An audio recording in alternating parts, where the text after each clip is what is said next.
안녕하십니까. 뉴스 플러스입니다. 계엄 사태를 수사하는 검찰이 윤석열 대통령 사건을 공수처에 넘기기로 했습니다. 특수본을 꾸리고 수사하던 검찰 내부에서는 반발 목소리가 나오고 있습니다. 취재기자 연결합니다. 김영수 기자. 네, 검찰 특수본입니다. 네, 일단 중복 수사 논란은 일단락되는 겁니까? 네, 그렇게 될 것 같습니다. 오늘 오전에 오동훈 공수처장과 대검의 이진동 차장검사가 직접 만나기로 했다는 소식이 전해졌고요. 이 자리에서 사건 이첩 관련 논의가 있을 거다라는 얘기가 있었는데 생각보다 결과가 조금 빨리 나왔습니다. 검찰과 공수처가 동시에 같은 공지를 언론에 보냈습니다. 검찰은 피의자 윤석열 대통령과 이상민 전 장관에 대한 사건을 공수처로 넘기겠다는 내용이었습니다. 다만 공수처가 요청한 것 가운데 나머지 피의자들에 대한 이첩은 철회하기로 했습니다. 예, 그런데 검찰 내부에서는 반발이 있다고요? 네, 그렇습니다. 검찰은 계엄 사태 이후 박세현 서울고검장을 본부장으로 대규모 특수본을 꾸려서 수사에 속도를 내고 있었습니다. 그런데 이 정점에 대한 수사를 앞두고 이 사건을 공수처에 넘겨주게 되면서 반발이 나오는 것으로 보입니다.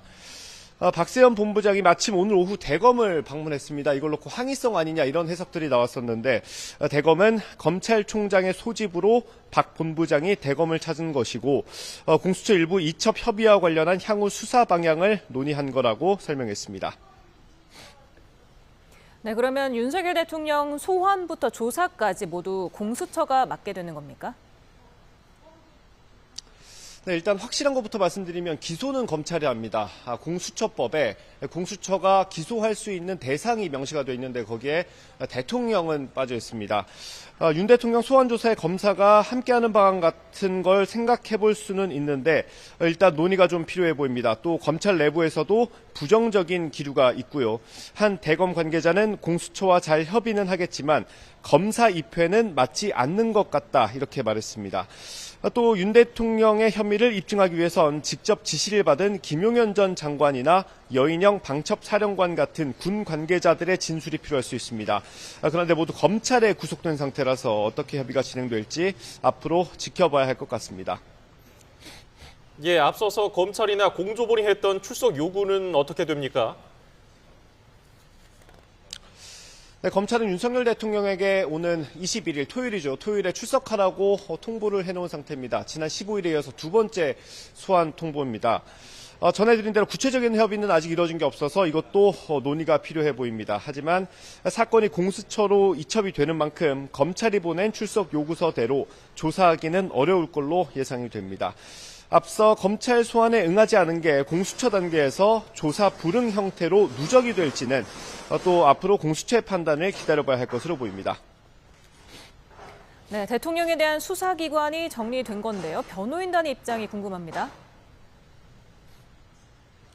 네, 변호인단의 입장은 내일쯤 들어볼 수 있을 것 같습니다. 공식적인 대리인단, 변호인단이 정리된 건 아니지만 석동현 변호사, 윤석열 대통령의 최측근으로 알려져 있죠. 석동현 변호사가 어제에 이어서 내일 또 기자들을 만나기로 했습니다. 석동현 변호사는 앞서 검찰과 경찰의 수사가 어지러울 정도로 경쟁적이라서 정리가 필요하다고 언급한 적이 있습니다. 공식적인 브리핑은 아니지만 석 변호사가 변호인단 구성에 관여하고 있는 만큼 변호인단이 공수처 사건 이첩이나 소환 조사에 대해서 어떤 입장인지 확인할 수 있을 것으로 보입니다. 지금까지 검찰 특수본에서 YTN 김영수입니다. 여인영 방첩사령관이 비상계엄 당시 체포 지시가 내려졌던 인사들에 대해 평소 윤석열 대통령이 사석에서 문제가 있다고 언급했던 사람들이라고 주장했습니다. 검찰 비상계엄특별수사본부는 최근 여 사령관을 조사하는 과정에서 이 같은 취지의 진술을 확보한 것으로 알려졌습니다. 여 사령관은 비상계엄 당시 김용현 전 국방부 장관한테 체포 명단을 받았고 선관위 서버 확보 지시도 내려왔다고 진술했습니다. 또 윤 대통령이 지난해 12월쯤부터 사석에서 어려운 사회 문제를 해결하는 건 비상조치밖에 없지 않겠냐 말했다고 언급한 것으로 전해졌습니다. 어제 대통령실 압수수색에 나선 비상계엄 공조수사본부가 경호처로부터 협조할 수 없다는 통보를 받았습니다. 계엄을 모의한 혐의로 긴급 체포됐다가 석방됐던 문상호 정보사령관은 오늘 다시 체포됐습니다. 취재기자 연결합니다. 윤태인 기자. 네, 경찰청 국가수사본부입니다. 네, 대통령실 경호처 서버 압수수색 결국 불발됐군요. 네, 그렇습니다. 경찰과 공수처 등이 함께 꾸린 공조수사본부는 어제 대통령실에 대한 압수수색에 나섰는데요. 하지만 경호처의 저지로 영장을 집행하지 못하고 빈손으로 돌아가야 했습니다. 대통령 경호처가 오늘 입장을 바꾸고 압수수색 영장에 협조를 할지 말지가 주목이 됐는데 결국 입장을 바꾸지 않은 것으로 전해졌습니다. 공조부는 경호처가 오늘 오후 4시 50분쯤 군사상 기밀과 공무상 등의 이유로 압수수색 영장에 협조할 수 없다는 입장을 전달했다고 밝혔습니다. 공조부는 어제 조지호 경찰청장의 보안 전화인 비화폰의 통신 기록 등을 확보하기 위해 대통령실 경호처에 보관된 서버에 대한 압수수색 영장을 집행하려고 했지만 경호처에 저지당했습니다. 비화폰에는 도청과 통화 녹음 방지 프로그램이 설치돼 있어 통화 내역을 확인하려면 서버 확보가 중요한 것으로 전해졌습니다. 조지호 경찰청장은 계엄 당시 비화폰으로 윤 대통령과 6차례 통화했고 이때 윤 대통령이 의원들을 체포하라고 지시했다고 밝혔는데요. 공조부는 오늘 경호처로부터 자료들에 대한 추가 임의 제출도 받지 못했다며 앞으로 수사 방향을 논의한다는 계획입니다. 예, 비상계엄을 사전에 모의한 혐의로 체포됐다가 석방된 문상호 정보사령관 오늘 다시 체포됐지요? 네, 그렇습니다. 문상호 정보사령관은 노상호 전 정보사령관과 계엄을 공모한 혐의로 경찰에 긴급 체포됐다가 검찰의 체포 불승인으로 석방됐었는데요. 이후 경찰은 신속한 신병 처리와 수사를 위해서 공수처로 문사령관 사건을 이첩한 뒤 오늘 공수처와 합동으로 문사령관을 다시 체포했습니다. 이후 경찰은 공조수사체제 이후 처음으로 공수처의 일부 수사관들을 파견해 문사령관 조사에 투입했습니다. 문사령관은 계엄 선포 후 경기 과천시에 있는 중앙선거관리위원회에 병력 투입을 지시한 혐의 등을 받고 있습니다. 또 비상계엄 선포 이틀 전인 지난 1일 경기 안산에 있는 패스트푸드점에서 문사령관과 노상원 전 정보사령관 등이 모여 계엄을 사전에 모의한 정황도 드러났는데요. 이와 관련해 경찰은 노 전 사령관에 대한 구속영장도 신청했습니다. 노 전 사령관은 비상계엄 이후 일주일 정도 뒤에 휴대전화를 교체한 것으로 조사됐는데 경찰은 이를 증거인멸 정황으로 판단했습니다. 다만 노 전 정보사령관은 오늘 오후 3시 서울중앙지방법원의 구속 전 피의자 신문에 출석하지 않았습니다. 노 전 사령관은 박근혜 정권 당시 정보사령관을 맡았고 김용현 전 국방부 장관의 최측근으로 알려졌는데 계엄 포고령 초안을 작성하고 계엄군의 선관위 장악 등을 주도한 배후 기획자로도 의심받고 있습니다. 지금까지 경찰청 국가수사본부에서 YTN 윤태인입니다. 헌법재판소가 윤석열 대통령에게 비상계엄 국무회의 회의록과 포고령을 제출하라고 명령했습니다. 비상계엄 선포와 관련된 가장 기본인 절차 위반이나 위헌적 요소가 있는지부터 살피려는 것으로 보입니다. 장하영 기자입니다. 윤석열 대통령에 대한 탄핵 소추안이 헌법재판소에 전달된 지 5일째.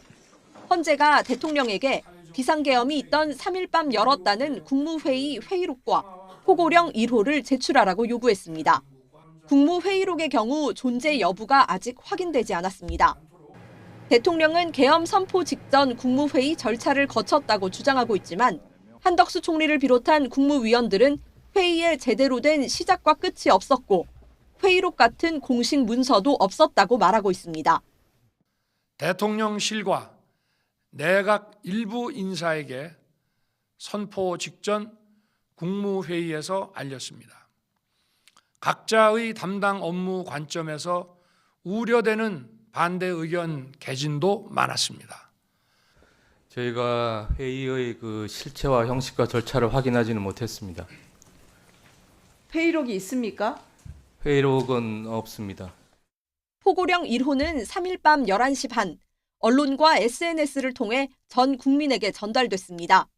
이번 제출 명령은 포고령 1호가 위헌에 해당하는지 판단하기 위해서입니다. 특히 포고령 1항에 국회의 정치활동 금지를 넣어 비상계엄 해제를 원천적으로 봉쇄하려 한 부분, 전공의 처단이 포함된 5항, 계엄사의 언론 출판 통제를 명시한 3항 등은 위헌일 가능성이 높다는 게 헌법학자들의 대체적인 분석입니다. 헌재는 계엄 관련 헌법 소원을 정식 심판 절차에 회부한 게 계엄이 사법적 심사 대상이 아니라는 윤 대통령 주장을 배제한 거냐는 질문에는 전원 재판부에서 각하할 수 있다며 아직 판단을 내리지 않은 거란 입장을 내놨습니다. YTN 장하영입니다. 헌법재판소가 그제 윤석열 대통령에게 발송한 서류들은 아직도 수신이 이루어지지 않고 있습니다. 윤 대통령이 탄핵 심판을 고의로 지연시키는 게 아니냐는 지적이 나오는데 헌재도 대응책을 고심하고 있습니다. 김다현 기자입니다. 헌법재판소는 지난 16일 윤석열 대통령에게 탄핵소추안 의결서를 보냈습니다. 헌재의 탄핵의결서 송달은 탄핵 심판 절차의 시작 단계로 이를 수신한 윤 대통령은 일주일 안에 답변서를 제출해야 합니다. 그러나 윤 대통령이 며칠째 의결서를 송달받지 않으면서 답변서 제출 기한도 연기되고 있습니다. 그 밖에 대통령에 대하여 발송한 문서는 어제와 동일하게 아직 송달 중에 있습니다. 헌재는 윤 대통령에게 전자시스템과 인편, 우편 등 3가지 절차로 송달을 시도했습니다. 우편의 경우 대통령실과 관저까지 2군데에 보냈는데 대통령실에서는 수취인 부재로, 관저에서는 경호처의 수취 거부로 송달이 이루어지지 않았습니다. 헌법재판소법 51조를 보면 탄핵 소추된 당사자의 형사소송이 진행 중인 경우 재판부는 심판 절차를 멈출 수 있습니다. 앞서 윤 대통령 측은 수사와 탄핵 심판 절차를 동시에 하지 못하는 만큼 조정이 필요하다고 했는데 수사를 이유로 탄핵 심판을 고의로 지연시키려는 게 아니냐는 지적이 나옵니다. 서류 송달이 이루어지지 않으면 오는 27일 예정된 준비 기일이 제대로 진행되지 않을 우려가 있습니다. 그런 만큼 헌재도 윤 대통령 측이 송달을 계속 거부할 경우 대응 방안을 고심하고 있습니다. YTN 김다현입니다. 국민의힘이 한동훈 전 대표 사퇴 이후 내홍을 수습하고 당을 이끌 비대위원장 인선을 논의했지만 이번에도 결론을 내지 못했습니다. 대신 선수별로 후보를 추천받고 추후에 의견을 더 모아보기로 했습니다. 국회 취재기자 연결합니다. 손효정 기자. 네, 국회입니다. 네, 여당이 오늘도 결론을 못 내렸군요. 네, 국민의힘 비상의원총회는 2시간 넘게 진행됐지만 결론을 내지 못했습니다. 권성동 당대표 권한대행은 의원총회 뒤 기자들을 만나 선수별로 의견을 모아 구체적인 비대위원장 후보를 추천받기로 했다고 밝혔습니다. 후보 추천위원회를 구성해서 초선부터 중진까지 의견들을 고루 듣고 반영하겠다는 겁니다. 비공개 의원총회에선 비대위원장 후보로 당의 6선이자 국회 부의장인 주호영 의원 등이 언급된 것으로 알려졌습니다. 앞서 권영세, 나경원 등 당내 중진 의원들이 물망에 올랐었는데 권대행이 비대위원장까지 겸임하는 방안도 거론됐습니다. 다만 4선 이상 중진 회동에서 권대행이 비대위원장을 겸직하는 원톱 체제보다 비대위원장을 따로 뽑는 투톱 체제가 낫다는 쪽에 의견을 모은 것으로 전해졌습니다. 여당은 한동훈 전 대표 사퇴 이후 비대위원장 인선 논의를 이어가고 있지만 당내 중진이 적합하다는 데까지 공감대를 모았을 뿐 구체적인 후보군을 추리지 못하고 있습니다. 예, 국민의힘 권성동 대표 권한대행과 민주당 이재명 대표가 오늘 오후에 상견례를 했는데 어떤 내용을 논의했습니까? 네, 비상계엄 사태 이후 원내대표로 선출된 권성동 당대표 권한대행과 민주당 이재명 대표는 오후 2시에 만나 45분가량 회동했습니다. 윤 대통령 탄핵 소추안이 국회에서 가결된 뒤 첫 만남입니다. 회동 자체는 화기애애하게 진행됐는데 먼저 권대행은 입법부가 민생과 안보를 위해 머리를 맞대야 한다며 정치 공세 성격이 강한 여타 탄핵 소추안을 철회해달라고 촉구했습니다. 특히 이 대표가 국방부 장관 임명 필요성을 언급한 것을 환영하며 대통령 중심제 개헌 필요성도 논의 테이블에 올렸습니다. 전부 아니면 전무 게임인 이 대통령제를 좀 더 많은 국민들의 의견이 반영될 수 있는 또 상생과 협력을 할 수 있는 이런 제도로의 변경이 필요한 시점이다. 이렇게 저는 생각을 하고. 예, 이재명 대표도 현재는 정치가 아니라 전쟁이 돼버린 상황이 안타깝다며 정치가 복원되길 바란다고 화답했습니다. 또 민생 추경을 전향적으로 검토해달라고 당부하며 앞서 제안한 국정안정협의체는 필요한 부분까지 양보할 의사가 있다고 강조했습니다. 제가 제안드렸던 국정안정협의체에 대해서 긍정적인 생각을 갖고 계신 것 같아서요. 저희가 필요한 부분까지는 저희는 다 양보할 수 있다. 실질적인 협의를 해야 된다. 생각을 합니다. 두 사람의 회동은 비공개로 이어졌는데 양당 모두 정치적 공세는 자제하자는 공감대와 함께 추경에 대한 논의도 이루어졌지만 합의에 다다르진 못한 것으로 알려졌습니다. 지금까지 국회에서 전해드렸습니다. 네, 방금 들은 소식입니다. 정부가 내일 한덕수 대통령 권한대행 주재로 임시 국무회의를 열기로 했습니다. 총리실은 공지를 통해 내일 오전 10시에 정부 서울청사에서 임시 국무회의를 연다고 밝혔습니다. 하지만 쟁점 법안 6건에 대한 제2요구권, 이른바 거부권 행사를 심의 의결할지는 공개하지 않았습니다. 예, 앞서 야당은 지난달 28일 국회 본회의에서 양국관리법을 비롯해 농업사법 그리고 국회법, 국회 증언감정법 개정안을 여당의 반발 속에 강행 처리했는데요. 6개 법안의 거부 행사 시한은 이번 주 토요일인 21일까지였습니다. 내일 한덕수 권한대행 주재로 임시 국무회의를 열기로 했다는 소식 전해드렸고요. 저희가 자세한 소식은 이어지는 뉴스에서 전해드리겠습니다. 네, 오늘의 전국 상황 최수영 시사평론가, 최진 대통령 리더십 연구원장과 짚어보겠습니다. 어서 오세요. 예, 안녕하십니까.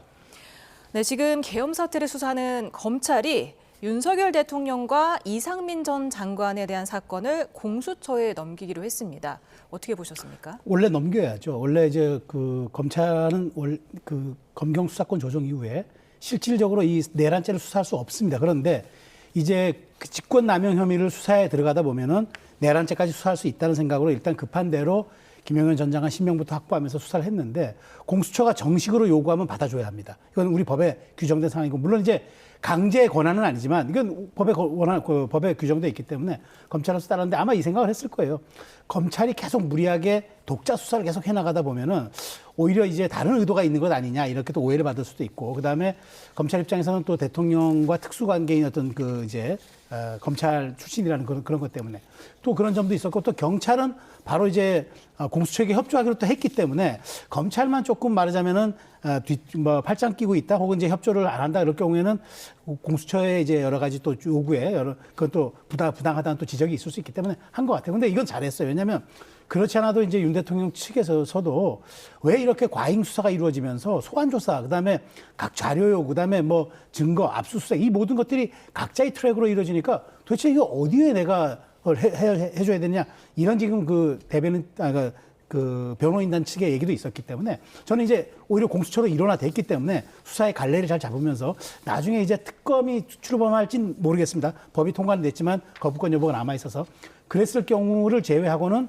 지금 현재 이제 공수처가 그립을 쥐고 가기 때문에 공수처 입장에서는 그동안의 무능 혹은 역량 부족이라는 굉장히 비판에 시달렸는데 어찌 한번 어떻게 수사 역량을 발휘할지 한번 지켜볼 대목이라고 생각합니다. 예, 저희 검찰 특수본 현장 취재 기자에 따르면은 내부에서 반발 목소리가 나오는 분위기도 전해졌다고 했고요. 박세현 본부장이 대검을 찾았는데 이게 항의성 아니냐 이런 해석이 나오니까 바로 대검에서는 이게 공수처와 일부 이첩과 관련한 향후 수사 방향을 논의한 것이다. 뭐 이렇게 정리를 한 것 같네요. 어떻게 보셨어요? 일단 국민들 입장에서 많이 좀 혼란스러울 겁니다.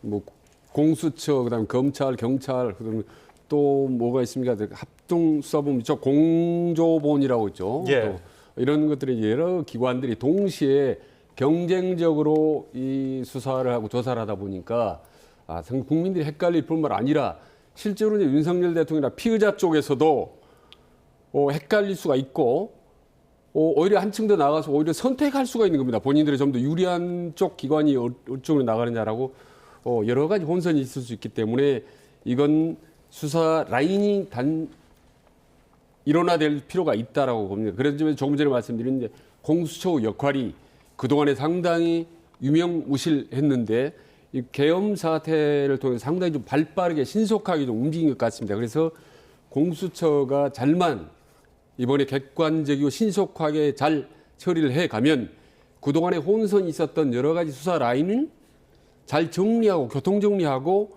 공수처가 우뚝 설 수 있는 좋은 기회이다. 이후에 여러 가지 복잡한 사안들을 공수처들이 잘 교통 정리할 수 있는 좋은 이제 찬스라고 봅니다. 네. 그런데 지금 공수처가 이첩을 요구한 피의자 중에서 윤석열 대통령과 이상민 전 장관만 이첩한 이유가 뭘까요? 그러니까 지금 김영현 장관 같은 경우에는 사실은 검찰이 신병도 확보했고 그다음에 구속영장도 했고 그다음에 이 부분은 그러니까 대통령에 관련된 부분은 대통령은 다른 일반 형사 사건의 제약을 받지는 않잖아요. 그러니까 오직 내란죄와 외환죄인데 내란죄는 사실 왜 검찰이 맡아야 되냐 논란이 많았으니까 그 이상민 장관을 포함해서 두 사람만 넘기고 다만 이제 그 김용현 장관에 대해서는 본인들이 그동안 수사를 처음서부터 해왔고 각종 증거라든가 그다음에 수사했던 기록 일지들이 많이 있기 때문에 이 부분은 우리가 수사하는 게 더 효율적이겠다 이렇게 아마 공수처 측에다 얘기한 것 같아요. 그러니까 제가 보기에는 공수처에게 윤 대통령과 이상민 장관은 우리가 이첩을 할 테니까 공수처가 수사하고 이 부분은 우리가 그동안 해왔던 것도 있고 그다음에 앞으로 해야 될 방향도 있으니까 이 부분은 우리가 하겠다. 그러니까 일종의 약간 그 분담을 얘기했고 아마 공수처는 또 그걸 수용한 듯 싶어요. 그래서 일단락 지었는데 가장 중요한 거는 대통령께서 어디에서 조사를 받느냐, 어디 소환돼서 어디에 그 주류의 조사를 받는 것이냐가 가장 관건이었기 때문에 대통령과 이상민 장관이 이제 공수처로 넘어갔다는 것은 이제 사건의 축이 공수처에서 한다는 거고 다만 검찰 입장에서는 그나마 김용현 장관 이런 등등을 놔뒀기 때문에 그나마 이제 이번 내란 사건의 한 축으로서 검찰도 할 수 있는 그런 명분까지는 있다.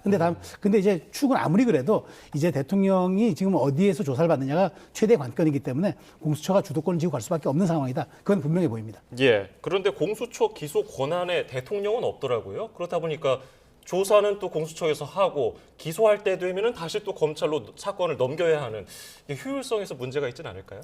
그러니까 이걸 법조인들이 어떻게 정리를 할지 모르겠습니다. 지금 여기서 질문이 나올 정도로 아직도 혼란스러운 상황인데 다만 중요한 거는 윤석열 대통령이나 어떤 김용현 전 국방장관 같은 경우가 피의자 신분인데 오히려 골라갈 수 있다는 것. 예. 그리고 또 하나는 상당히 지금까지 보면은 수사에 상당히 좀 비협조적이고 본인들의 계엄이 비교적 정당했다라고 강력하게 주장을 하고 있다는 상황이죠.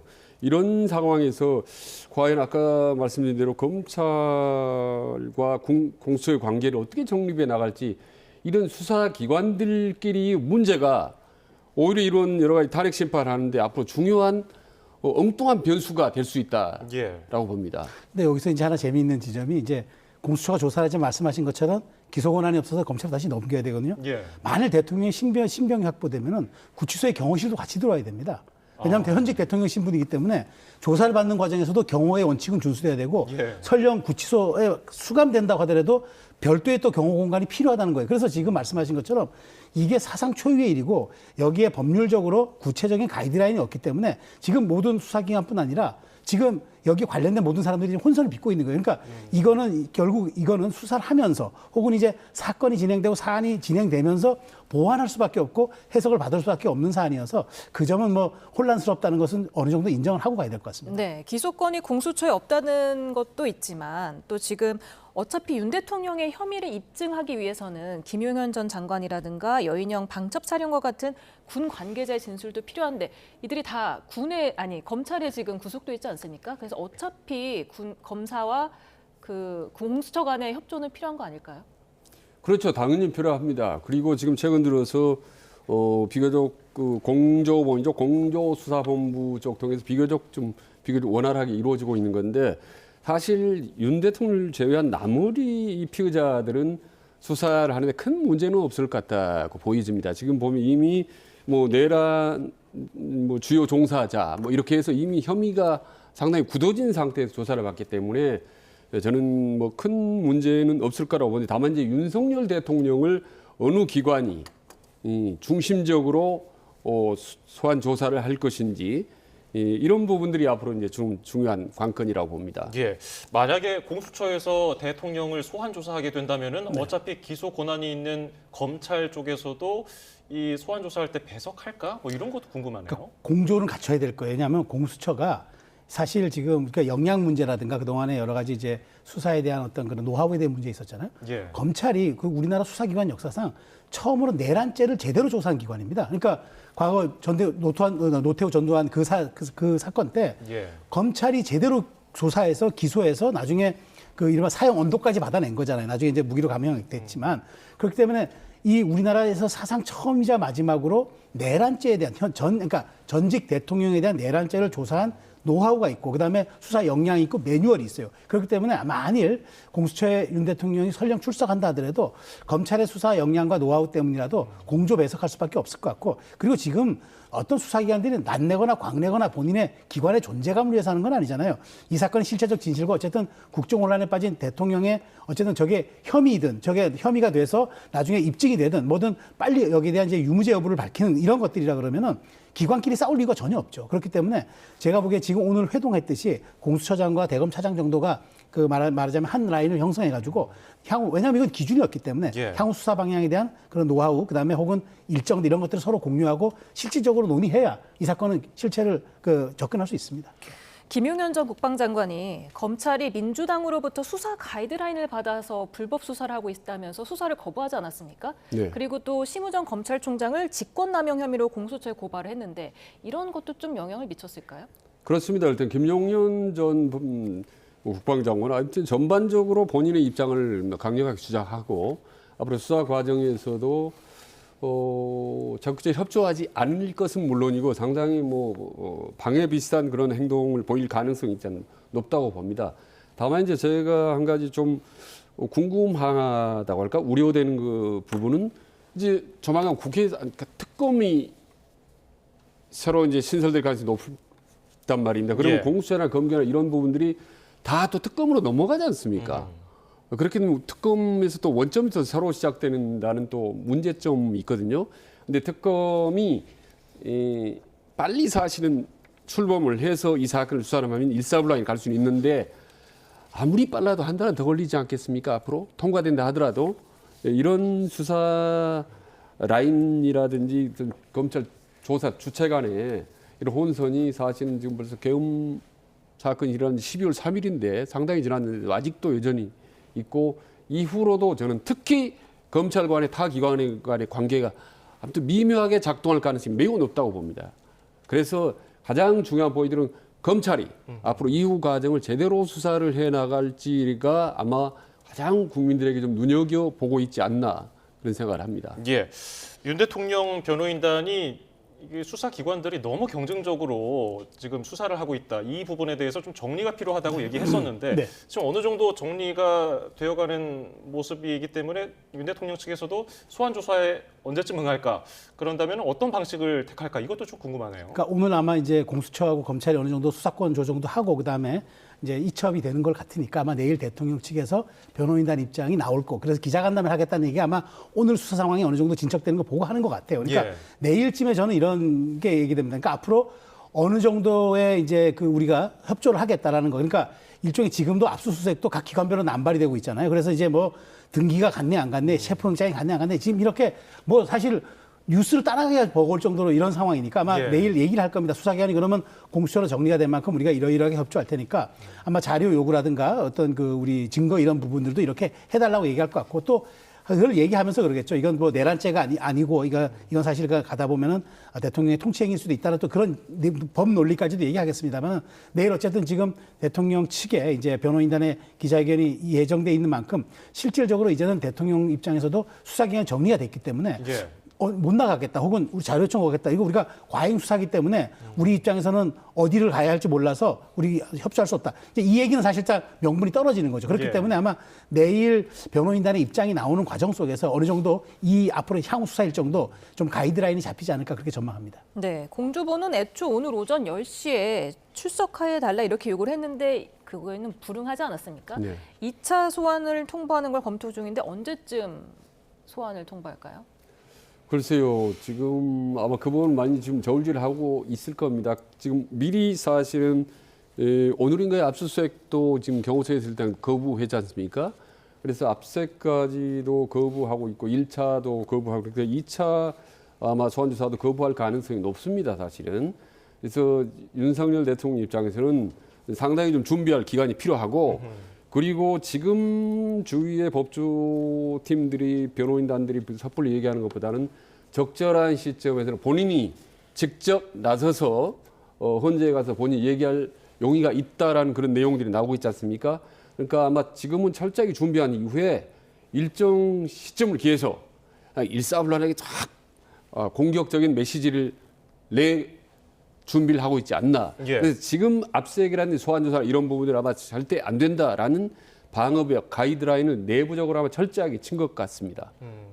전직 대통령은 이런 수사기관의 조사를 받은 적이 있지만 현직 대통령 신분으로는 이제 만약에 이루어진다면 최초가 되기 때문에 그렇죠. 그 방식은 어떤 식으로 될까요? 그러니까 저는 제가 보기에 일단 방문조사 형식이 가장 저는 맞을 거라고 봐요. 왜냐하면 대통령에 대해서 소환장이 발부된다고 실제 제가 아까 말씀드린 대로 대통령이 현직 조사를 받으러 가잖아요. 예. 그럼 직무가 정지된 상태지만 경호는 현직 대통령의 똑같은 신분이 유지가 됩니다. 경호 수위, 경호 레벨과 경호의 수준, 그다음에 경호의 방식들이. 자, 그러면은 대통령이 출장 조사를 받으러 가는데 출장 조사 받으러 간다고 한다면은 그게 설령 국민들 눈에는 아, 이게 가서 조사받으니까 제대로 객관적 조사가 되겠구나 생각하지만 그 절차 방식이 매우 복잡해지고 오히려 더 혼선을 빚을 수 있어요. 근데 만일 조사를 받으러 온다 그러면 수사 주체들의 의지와 역량과 기량과 그다음에 그동안에 했던 축적된 그 자료가 충분하다 그러면 조사할 수 있어요. 근데 거기는 경호에 크게 말하자면 위배되지 않기 때문에 예. 좀 말하자면은 실질적이고도 내용 있는 조사를 할 수 있는데 만일 조사가 가게 될 경우에는 쭉 모든 경호 인력이 다 따라가서 그 어찌됐건 공간 안에서 해야 되는데 이게 사실 보는 눈에 또 대통령께서 이동하는 그 차량 행렬 같은 게 또 어떻게 미칠 것인가 여러 가지를 고민하면은 저는 그래서 이 부분에 대해서 꼭 소환해야 된다. 꼭 가서 현지에 가서 조사받아야 된다. 그것보다는 실효성 있고 제대로 된 수사가 중요한 게 그게 기본이니까 저는 방문 조사를 해서 관련 그런 진술들에 대한 어떤 정확한 신빙성을 담보하는 거 그게 저는 우선이지 형식과 그런 절차에 대해서 너무 연연하는 거는 그게 오히려 저는 앞뒤가 뒤바뀐 거라고 생각을 합니다. 네. 어제 오동훈 공수처장이 국회 법사위에서 이런 말을 했습니다. 수사진과 협의해서 체포영장에 의하는 게 적법 절차에 가장 부합한다. 이런 결론을 내렸다고 했는데 어떻게 보셨습니까? 일단 뭐 법적인 내란죄 여부에 떠나서 일단 국민들의 워낙 민심의 분노가 지금 아직 여전히 높은 상태이기 때문에 어떤 형태로는 빨리 대통령에 대해서 직접적인 수사를 하기를 바라는 여론이 많을 겁니다. 아까 이제 우리 조세영 박사가 얘기한 글쎄요 방문조사 같은 경우는 처음에 한두 번은 그게 가능할지 모르겠지만은 그렇게 될 경우 오히려 더 이거는 무슨 황제 수사의 논란이 비화되지 않을까라는 생각이 듭니다. 그래서 뭐 불러서 소환해서 뭐 카메라 세례를 받고 막 이런 건 아니더라도 상당히 국민들이 보시기에 아, 저 정도는 필요하다 해야 된다라는 그 민심에는 부합되는 그런 수사 정도를 해야 된다고 봅니다. 근데 지금 무조건 일방적으로 압수수색도 거부하고 체포영장 모든 걸 지금 거부하고 있는 이런 부분들이 저는 뭐 점점 오히려 상황을 윤석열 대통령의 상황을 좀 더 악화시키는 쪽으로 가고 있다 이렇게 봅니다. 예. 경찰 특별수사단이 대통령실 서버에 대해서 조지호 경찰청장의 보안폰 기록을 확인하려고 서버 압수수색을 시도했는데 경호처에서는 불허를 통보했죠.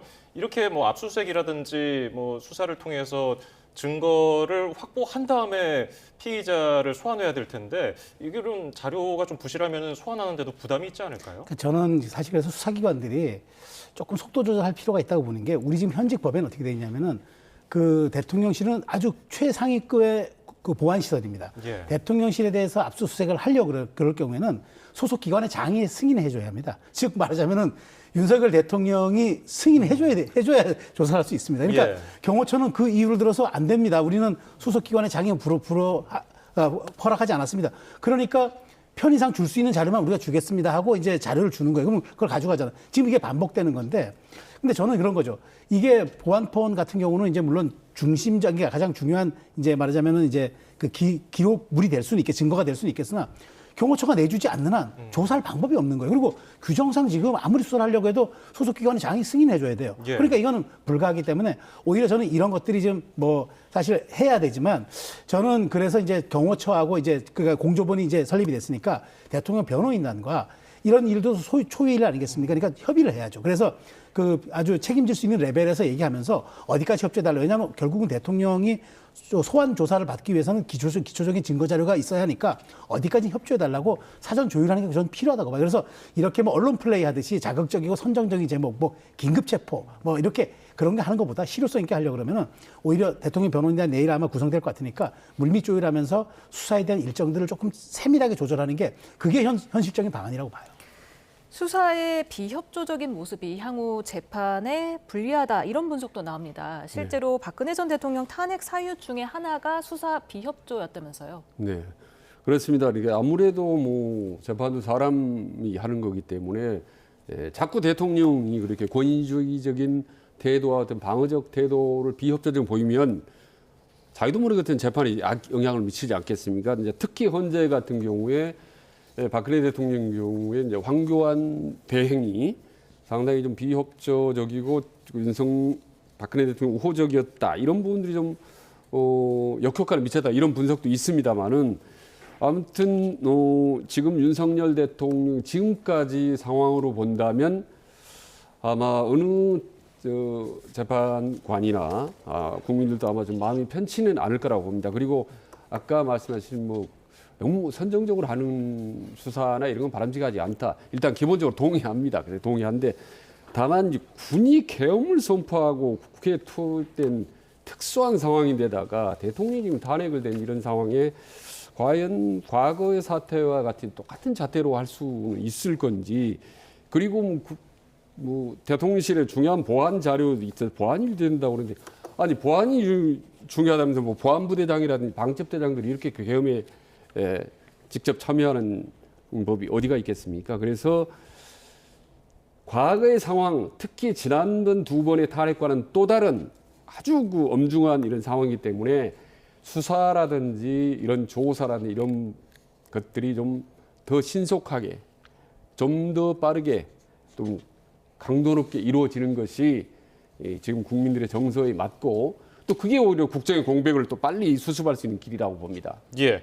헌재에서는 지금 연일 윤 대통령 측에다가 메시지를 보내고 있어요. 그제는 탄핵 심판 의결서를 보냈는데 뭐 인편, 우편, 전자문서 모두 수신되지 않은 것으로 지금 알려졌다고 발표를 했고 또 어제는 이제 윤 대통령 측에 입증 계획이라든지 증거 목록 제출을 요구하라고 했고 포고령 그리로 국무회의 회의록까지 제출하라고 그랬는데 여전히 지금 응답이 없는 거잖아요. 그러니까 지금 대통령이 직무가 정지된 상태잖아요. 그러니까 지금 아마 법률적 조언, 물론 대통령도 법률가 출신이고 아주 고위 그 직을 역임한 법조 전문이지만 그렇다고 해도 이 부분은 아마 참모들하고 상의를 해야 될 텐데 직무가 정지됐기 때문에 지금 아마 용산에 있는 참모들과 상의하기도 어려울 거예요. 그래서 아마 조속하게 지금 변호인단을 꾸리는 것 같은데 그게 없는 상태에서 선별적으로 자료 주거나 혹은 뭐 이렇게 대응하다 보면은 나중에 이제 변호인단이 꾸려졌을 때 왜 그거를 그렇게 우리랑 상의 안 하고 그렇게 미리 해줬느냐라는 또 이제 비판에 직면할 수 있으니까 지금 며칠 좀 여기 미루면서 설령 좀 여론은 비판적이고 하더라도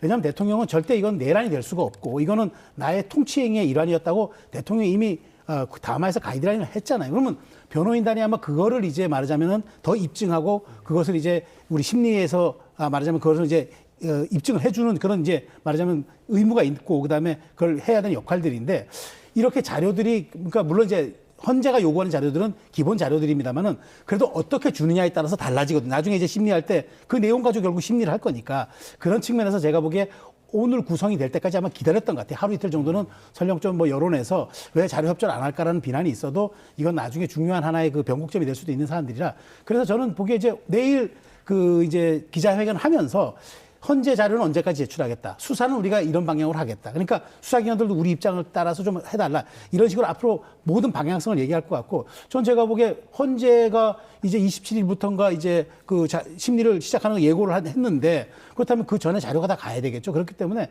저는 제가 보기에 이번 주말쯤에는 자료가 헌재가 요구했다고 필요하다고 요구했던 자료들은 그쪽으로 가지 않을까 싶어요. 그러니까 변호인단의 전략적인 판단과 그런 이제 향후 일정에 대한 어떤 검토를 거친 다음에 저는 할 거라고 생각합니다. 예.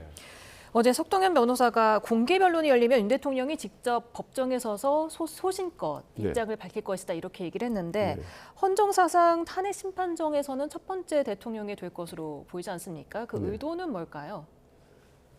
지금 최초의 탄핵 심판이라는 것은 어떤 의미로 말씀드린 겁니까? 아니요, 탄핵 심판정에서는 첫 대통령이에요. 직접 나서서 탄핵 심판에 참석하는. 그렇죠. 지금까지는 뭐 한 번도 나서지를 않았는데 본인이 이미 이 계엄 선포 이후부터 사실 대국민 담화를 통해서 국민들 상에서 혹은 보수 지지층을 향해서 강력하게 본인의 메시지를 냈지 않습니까? 그래서 이번 헌재에서도 단순히 법리 논쟁이 아니라 법의 다툼이고 내란죄 여부 이런 계엄 조건의 여부 이런 법리적인 이론을 다투는 게 아니라 본인의 어떤 당위성이라든지 그리고 민주당을 중심으로 야권의 어떤 일방적인 종북 반국가 체제론 이런 부분들을 아마 강력히 개진할 가능성이 높다. 말하자면 법리적 이론보다 정치적인 메시지를 강력하게 전달할 가능성이 저는 높다고 봅니다. 그리고 참 안타까운 거는 이렇게 재판에 비협조적이다. 이런 건 그럴 수도 있겠죠. 아직 준비가 안 된 거예요. 근데 대통령실에 송부한 그런 재판 서류 자체를 수치를 거부했거나 받지를 않았다라고 이런 부분들은 상당히 좀 이해할 수가 없고 그리고 이제 하나 좀 말씀드리고 싶은 거는 대통령이 탄핵이 되면요. 대통령실은 그대로 작동이 되는 거거든요. 출퇴근 하지 않습니까? 직원들이. 대통령 참모들이. 예. 그러니까 아마 대통령이 맘만 먹으면 얼마든지 대통령실의 참모들과 교감할 수 있고 또 일을 할 수 있고 대입할 수 있는 그런 게 가능하다고 봅니다. 아마. 과거 노무현 대통령이나 박근혜 대통령이나 이런 부분들이 공개가 되지 않고 알 수가 없거든요. 사실은. 그런데 충분히 대통령실이 내부적으로 회의도 하고 서로 의견도 교감하고 이런 걸 다각도로 대응을 하고 있다고 봅니다. 그래서 준비는 안 됐지만 최소한 또 국민 정서 차원에서 좀 협조할 부분은 최소 해 나가면서 재판에 대응하는 것이 민심을 위해서도 윤석열 대통령에게 도움이 될 것이다. 그런 말씀 드리고 싶습니다. 예, 실제로 탄핵소추안 가결 이후에 인사권도 직접 본인이 행하기도 했고요. 일부에서는 관저 정치를 하려는 거 아니냐, 이번에 법정에도 직접 나온다고 그런 모습도 보이고요. 어떻게 들으셨어요? 관저 정치라고 명명하기는 좀 어려울 것 같아요. 왜냐하면 예. 대통령이 어찌됐건 명시적으로 메시지를 내거나 그다음에 명시적으로 어떤 역할과 어떤 그 법적인 효력이 발생하는 그런 결재 상황을 못 하는데 관저 정치라기보다는 아마 물밑 소통하겠죠. 그리고 이제 중요한 건 담화를 이제 그 전후로 하지 않았습니까? 그렇기 때문에 저는 그 두 차례 이제 그 탄핵 가결 직전에 담화를 했고 그다음에 후에도 했기 때문에 저는 이렇게 생각합니다. 지금 대통령의 관저 정치라고 하기보다는 지금 어쨌든 국민의힘이 아직은 여당의 신분이니까 국민의힘이 이제 지금 권성동 원내대표 체제지만 실질적으로 이제 앞으로 비대가 들었을지 모르겠습니다만은 그 과정을 통해서 대통령의 방어 전략과 국민의힘이 이원화될 수는 없는 거거든요. 그렇기 때문에 그런 정도에서 물밑 교감을 하고 그다음에 거기에 대한 어떤 의견 조율은 분명히 있을 거라고 보고 다만 이제 대야 관계 이런 것들은 이제 국민의힘이 알아서 할 부분들이지 대통령이 끼칠 수 없는 거기 때문에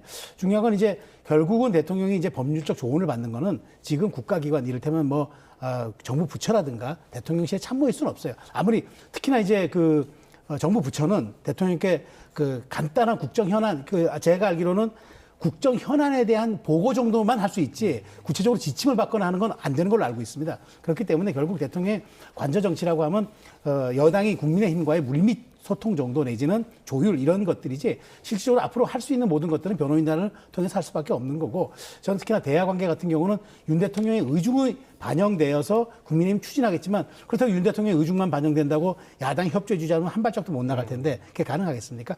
관저 정치라기보다는 아마 여당과의 물밑 조율 정도가 대통령이 아마 할 수 있는 그런 정치적 역할 같습니다. 잠깐요. 그거는 가능한 겁니까? 그러면 대통령이 직무정지 상태인데 친윤계와 물밑으로 조율한다. 이게 가능할까요? 그건 법적으로 문제가 없죠. 왜냐하면 법적으로는 물론이 그렇죠. 문제가 없죠. 그런데 이제 그것이 상례적으로 그럼 노무현 전 대통령 탄핵이라든가 예. 박근혜 전 대통령 탄핵 당시에 그러면 그 정당과 아무런 물밑 소통이 없었다는 얘기는 사실상 그거는 제 대통령이 아무런 역할을 하지 않았다는 얘기이기 때문에 그건 입증이 안 되는 거고. 예, 입증은 안 됩니다만 만약 그런 부분이 드러날 경우 밖으로 입증이 될 경우는 상당히 파문이 일어나지 않겠어요? 관저 통치님, 막구 통치님 이런 얘기들이 벌써 나오고 있는데 왜냐하면 이게 탄핵되고 나서 이후에 친윤계들이 너무 일사불란하게 움직이는 거고 똘똘 덮뭉치고 말이죠. 그리고 그동안에 윤석열 대통령이 주장해 왔던 여러 가지 구호적인 그런 슬로건이나 내용들이 그대로 또 권성동 대표를 비롯한 친윤계가 되풀이하고 있다는 걸 보면 과거의 탄핵 전후와 윤심이 별로 달라진 게 없어요. 국민의힘이. 오히려 더 똘똘 뭉쳐서 친윤 정당, 뭐 오늘 누구 얘기했지만 순도 100%의 뭐 계엄 옹호당이라고 친한계업을 주장하지 않습니까? 그래서 이런 국민적 비판이나 의혹, 또 이런 관저 통치 이런 부분들 의혹을 좀 가라앉히려면 최소한도 요즘 나오는 그런 수사기관이라든지 협조 이런 부분들이 좀 어느 정도는 이루어졌으면 좋겠다 그런 생각이 듭니다. 아마 수사나 조사가 좀 본격화되면 방금 말씀하신 이런 마크 통치가 그냥 썰에 불과한지 아니면 진짜 이게 구체적으로 살아 움직이고 있구나라고 해서 비판을 받게 될지 금방 판명이 뭐 나지 않겠습니까? 예, 조금 전에 그 탄핵소추안 가결 전에 인사권을 행사했다는 점으로 정정을 하도록 하고요. 이 점에 대해서 뭐 추가로 그러니까 제가 드리고 싶은 말씀은 그거예요. 그러니까 윤 대통령이 그랬잖아요. 그러니까 이 부분은 내가 그 내란죄가 아니다. 이거는 내가 이제 말하자면 통치 행위의 최고의 레벨 행사했습니다. 그러니까 제도에 그 보장된 이른바 헌법적 강경 태도이긴 하지만 내가 그 가장 큰 비상대권 중 하나인 내가 비상계엄을 내가 얘기한 것은 이런 상황을 돌파하기 위해서 한 것이다. 그렇기 때문에 저는 기본적으로 거기에 대해서 동의해주는 여당. 그렇기 때문에 85표라는 이른바 부결표가 나오지 않았습니까? 그러니까 그 국민의힘과 그다음 본인이 대통령을 뽑아줬고 그다음에 1호 당원이고 그런 측면에서 전 당연히 대통령의 그런 방어 전략뿐만 아니라 그게 통치 철학이라 이러고 통치 행위였다 그러면은 국민의힘 입장에서는 거기에 대해서 어느 일정 정도는 정치 논리로서 또 국민 여론을 여론전을 해줘야 되기 때문에 그런 부분에 대한 소통은 저는 너무나 당연한 것이라고 생각합니다. 네, 한덕수 권한대행의 권한을 두고 또 여야가 정면 충돌하고 있습니다. 공석인 국회목 헌법재판관 3명 임명을 둘러싼 대치가 격화되고 있는 건데요. 인사청문특별위원회 회의가 오늘 오전 야당 의원만 참석한 채 진행이 됐고 민주당은 그러니까 23일, 24일에는 청문회를 하고 여당이 안 오더라도 27일 본회의 표결을 거쳐서 임명하겠다. 이런 강행을 한다 입장인데 어떻게 보십니까?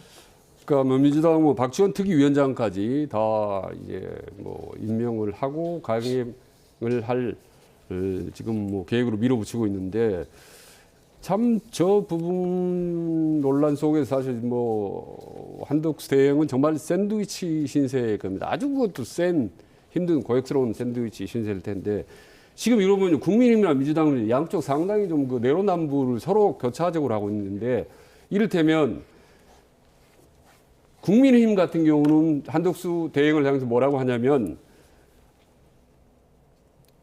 헌법재판관 6명은 국민의힘은 인선을 하지 말고 거부권은 행사하라 이렇게 얘기하지 않습니까? 민주당은 반대로 헌법재판관을 인선해야 되고 거부권은 행사하지 마라 이렇게 서로 상반된 주장을 하고 있거든요. 그럼 이 가운데서 한덕수 대행은 어느 쪽을 따라도 참 힘든 겁니다. 왜냐하면 민주당 얘기를 따르면 본인 친윤에게 완전히 아주 지금 심한 압박이 시달릴 거고 또 국민힘을 따르자면 오히려 탄핵을 당할 가능성이 있기 때문에 막판까지 하면 고민할 것 같은데 사실 그러나 그럼에도 불구하고 이 3인 헌법재판관의 임명은 불가피하다고 봅니다. 사실은 6명을 가지고 대통령을 최종 판결한다는 것은 어렵다고 보고 이건 법리적인 서로 논란이 있다라는 것을 해도 된다는 거기 때문에 사실 이 세 사람을 그리고 한덕수 대행이 전혀 새로 임명을 하는 게 아니거든요. 이미 여야가 추천을 한 사람을 사실상 재가를 하는 거기 때문에 세 사람 헌법재판관의 임명은 불가피하게 이루어질 거라고 저는 봅니다. 국민의힘 당 법률자문위원장인 주진우 국민의힘 의원은 6인 체제 자체는 어쨌든 적법성 논란에서 벗어나기 어렵다. 이게 나머지 임명이 마무리된 뒤에 심리가 이루어져야 된다. 이렇게 주장하는 소수 의견도 있는데 어쨌든 야당 주도로 인사청문회가 진행이 될까요? 일단 하겠죠. 하는데 이제 중요한 거는 지금 말씀하신 바 그대로 어떤 사안이 이제 그 양쪽 입장 다 서는 곳이 달라지면 보이는 게 달라진다. 이거는 정쟁거리고 논란거리라는 뜻입니다. 그러니까 지금의 그때 박근혜 대통령 당시에 탄핵 과정에서 있었던 민주당의 요구와 지금 국민의힘의 방어 논리가 전부 뒤바뀐 거예요. 근데 시기만 바꿔놓고 보면 싱크로율 100%입니다. 그런 상황이라 그러면 이거는 정쟁거리라는 뜻이에요. 예. 근데 실질적으로 권한 대행이 헌법과 법률에 권한에 관한 명확한 규정이 없습니다. 이게 이제 가장 딜레마죠. 그래서 사실 우리가 박근혜 전 대통령 이후에 여야가 권한 대행의 직무 범위에 대해서 헌법과 법률에 어느 정도 이걸 뒀으면 좋았을 텐데 설마 이거 다시 또 이루어질까라는 생각에 이제 아마 여야가 이건 시기를 놓친 것 같아요. 근데 저는 이렇게 봅니다. 어쨌든 지금 6인 체제가 법적으로 아무 문제 없어요. 법적으로 아무 문제가 없기 때문에 지금 그 또한 6인 체제가 아무 문제 없다는 것도 헌재 스스로가 방통위원장 직무대행 권한대행 그 소송이 들어오니까 그렇게 판결해 준 거거든요. 예. 근데 이런 거죠. 6명으로 심리하는 건 아무 문제가 없으나 6명이 심리를 거쳐서 발표를 했을 때 더더군다나 그렇게 될 경우 4월 18일 이전에 해야 됩니다. 날짜가 정해져 있어요. 예. 4월 18일 날 재판관 두 분이 사퇴를 하기 때문에 그럼 4월 17일 전에 6인 심리에서 결론이 나야 된다는 역사라면 그게 나오잖아요. 자, 그러면 이 중차에 대한 일을 그때까지 6인이 감당해낼 수 있을까? 그리고 국민이 사후동의 할 수 있을까? 이런 점들이 이제 정치적으로 고려가 되죠. 왜냐하면 정치라는 게 갈등을 가장 조절하는 그게 이 본령이기 때문에 예. 저는 물론 지금 양쪽이 팽팽히 지금 다시 8년 만에 입장이 바뀌어서 팽팽히 맞서고는 있습니다만은 이 부분에 대해서는 저는 정치적 타협을 봐야 한다. 물론 논리가 양쪽 다 맞습니다. 그렇기 때문에 저는 특히나 이제 국민의힘 권성동 원내대표가 그 얘기를 한 건 굉장히 전략적으로 보는데 당신들 거부권만 행사하도록 자꾸 유도하지 마라. 그럼 거부권 하게 되면은 헌재 재판관 임명 안 할 수도 있는 거다. 그러니까 못하면 양쪽 다 못하는 거지 선별적으로 할 수 없다라고 이미 공을 던져놨기 때문에 지금 야당이 어떻게 받을지 좀 주목거리예요. 어쨌든 이거는 정치로 풀어야 할 문제지 이 문제를 가지고 사실 뭐 여론조사를 돌리겠습니까? 누가 그 권한을 냈겠습니까? 어쨌든 이 부분은 여야가 정치적 물밑 대화를 통해서 조율할 수밖에 없다라는 생각입니다. 그런데 헌재가 9인이 온전체인데 6명만 가지고 판결을 내린다. 인용 혹은 기각 이 판결이 날 경우에 이건 심대한 어떤 정당성 논란이 나오게 됐습니다. 다시 어느 쪽으로 나가더라도 보수나 진보 양쪽이 강력하게 반대를 하고 투쟁을 하게 하기 때문에 말하자면 헌법재판관 최종 인용 결론에 대한 무효 투쟁이 나올 수가 있습니다. 그 부분에 대한 법리 논쟁을 벌이면 그렇기 때문에 이 부분은 여야가 좀 쉽지 않겠지만 아까 말씀드린 대로 끝까지 마지막까지 타협을 하되 9인 체제는 사실은 불가피한 상황입니다. 이거는 반드시 어떤 형태로 날 수밖에 없다는 것이 제가 보더라도 상당히 좀 보수적이거나 친국민힘과 가까운 사람조차도 이 헌법재판관 9명 체제에 대해서는 사실은 거의 이견이 없이 필요하다라고 얘기하는 사람이 좀 다수입니다. 네, 어제 헌재 사무처장 김정원 사무처장도 이런 얘기를 했습니다. 재판관의 임명권은 권한대행이 행사할 수 있다고 생각을 한다. 그리고 다수의 헌법학자들도 국회가 선출한 3명은 권한대행이 임명장을 주는 게 맞다. 이런 의견들이 많더라고요. 그러니까 이제 헌법재판소장, 헌법재판소의 사무처장의 발언이기 때문에 이게 좀 무게감을 가질 수밖에 없어요. 왜냐하면 해당 기관의 행정집행자가 얘기를 한 거니까. 근데 조금 이제 어쨌든 뭐 저는 헌법재판소 사무처장의 얘기를 제가 어떻게 뭐 여기서 평가하기는 어렵습니다만은 이게 다수설이라는 얘기잖아요. 그리고 그렇게 해도 무리 없다. 이게 말하자면 흔히 얘기하는 상황 관리와 일상 관리에서 벗어나지 않는다. 그러니까 정치가 이제 요구한 것을 판단이 아니라 실제로 이거는 사인하는 일종의 기계적 통과 의뢰이기 때문에 이 부분을 가지고 문제 삼을 필요는 없다는 얘기인데 어쨌든 이 부분은 또 여당이 동의를 해줘야 되는 거잖아요. 인사청문 과정은 이제 야당이 단독으로 한다고 쳐도 나중에 청문 채택이라든가 이런 부분에 대해서는 야당이 힘으로 밀어붙일 수도 없는 거고 저는 어쨌든 지금 오늘 이재명 대표와 권성동 원내대표가 양당 어쨌든 지금 현재로서 대표니까 그 물꼬를 텄듯이 이 부분도 저는 오늘은 얘기 안 했지만 물밑 조율을 할 거라고 봐요. 왜냐하면 지금 이게 거부권 전국서부터 다 꼬여 있기 때문에 어느 하나만 풀어서는 안 되거든요. 이게 종합적으로 패키지로 돼 있는 부분들이라 여기에 대한 어떤 일괄 타결 내지는 서로 딜을 통해서 한 발짝씩 나가지 않을까 그렇게 생각합니다. 예. 앞서서 저희가 속보로 전해드린 내용인데 내일 임시국무회의가 열린다는 내용이었습니다. 한독수 권한대행이 양곡법과 같은 6개의 법안에서 제2요구권을 행사할까 어떻게 네. 전망하십니까? 그러니까 저는 원래 YTN에도 그렇게 말씀드렸습니다. 정책적인 법안에 대해서는 한독수 대행이 거부권을 행사하든 말든 재량권을 주었으면 좋겠다. 민주당이 이걸 원하고 나머지 이제 김건희 혹은 뭐 특검법이라든지 혹은 이런 탄핵 특검법 이런 부분들은 사실 정치적인 사안이기 때문에 여야 대표가 반드시 협상을 거쳐야 된다라고 보는 건데 지금 보면요. 이 내일 하는 이거는 아마 지금까지 나온 분위기로 보면 지금 아마 거부권을 행사할 것 같다는 분위기가 듭니다. 예. 한덕수 대행이 민주당 쪽에 대해 가까운 의원들에게 좀 개인적으로 이렇게 연락도 하고 그래서 이게 사실은 불가피하다. 이게 정치적인 그 거부권을 행사하는 건 불가피하다라고 이렇게 여러 군데 좀 얘기를 좀 하는 것 같습니다. 그런데 이 정책적인 이 여속 6개 쟁점 법안을 놓고 거부권을 행사할 경우 민주당이 바로 거기에 대해서 아마 탄핵으로 들어가기 쉽지 않을 것이다. 오늘 아침 일단 민주당은 그렇게 엄포를 했습니다. 최고위 끝나고 대변인 발표를 해서 이거 우리가 거부권 행사하면은 탄핵하겠다. 이미 탄핵 소추안 다 써왔다. 한덕수 대행은 내라는 공범이 될래 아니면은 국민의 공복이 될래 이렇게 이제 공개적으로 이제 엄포성 압박을 이제 하고 있는데 아마 내일 6개 쟁점 법안은 거부권을 좀 행사할 가능성이 높지 않나. 막판까지 고민하겠지만 예. 그렇게 생각을 한번 합니다. 네, 지금 탄핵 얘기도 나오고 있지만 한덕수 권한대행은 권한대행이 내 마지막 공직이다.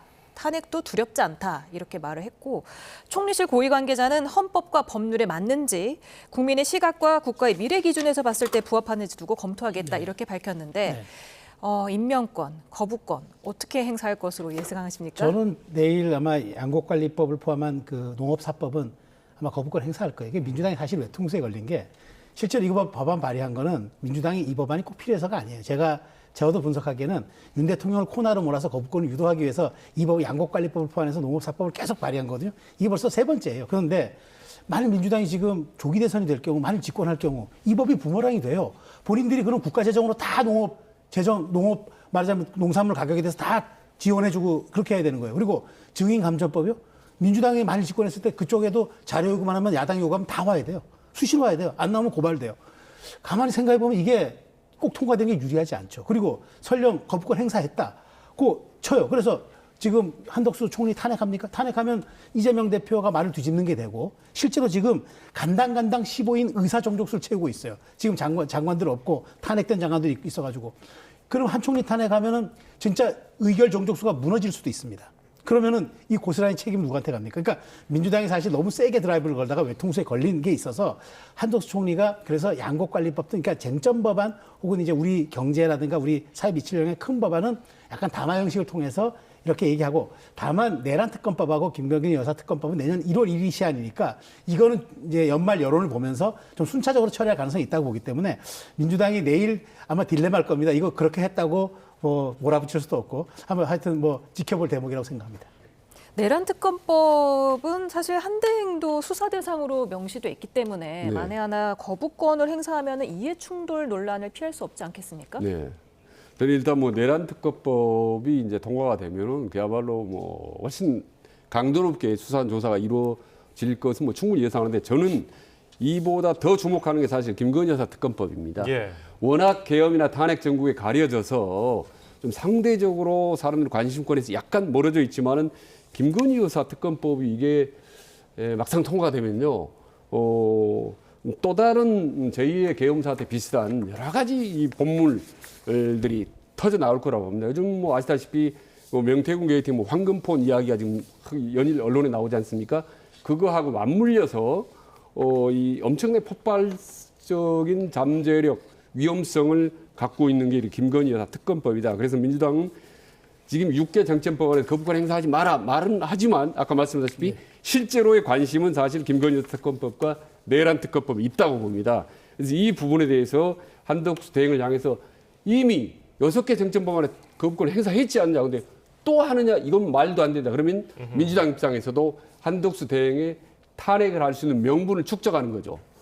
근데 저는 이 대목에서 조금 이제 좀 어떻게 불필요한 걱정이 모르지만은 좀 생각이 드는 게 아니 한덕수 대행이 저렇게 힘들면 최후 경우에 나 못하겠다 하고 자진 사퇴하면 못하나 그런 생각도 문득 들기도 합니다. 사실은. 그럼 사퇴가 좀 묘하게 돌아갈 수 있는 거 아니겠습니까? 그런 가능성까지 지금 생각할 정도로 예, 제가 한덕수 예. 입장에서 보면 너무 머리가 아프게 될 거고 해답이 예. 보이지 않는 겁니다. 이거는 한덕수 대행이 아무리 정치력이 있어도 예. 해결할 수 없는데 하물며 관료 출신인데 아마 매일매일 아마 체중이 쭉쭉 빠지지 않나 그런 생각이 듭니다. 알겠습니다. 정치적인 부분으로 이게 해석하다 보니까 워낙 어려운 문제가 많은데 지금 여야 사령탑 권성동 국민의힘 대표 권한대행 그리고 이재명 민주당 대표도 그러지 않을까 싶습니다. 오늘 탄핵소추안 가결 이후에 첫 만남을 가졌거든요. 오늘 그 자리에서 얘기를 했는데 그 목소리 녹취 준비되면은 저희가 듣고 오겠습니다. 1987년 헌법 체제 이후에 7번째 대통령을 맞이하고 있는데 제대로 잘했다는 평가를 받는 대통령이 거의 없는 것이 사실입니다. 이제는 올와 나싱 이 대통령제를 좀 더 많은 국민들의 의견이 반영될 수 있는 또 상생과 협력을 할 수 있는 이런 제도로의 변경이 필요한 시점이다. 이렇게 저는 생각을 하고 지금 보니까 최재 감사원장, 박성재 법무부 장관 등 총 14건의 탄핵소추안이 지금 헌재 계류 중에 있습니다. 거기다가 대통령에 대한 탄핵소추안까지 이제 가서 이 헌재가 언제 23건의 탄핵소추안을 다 처리할 수 있을지 의문입니다.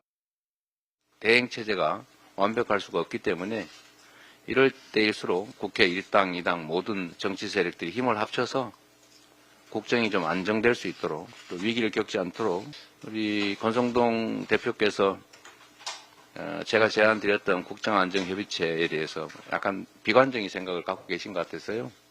저희가 필요한 부분까지는 저희는 다 양보할 수 있다.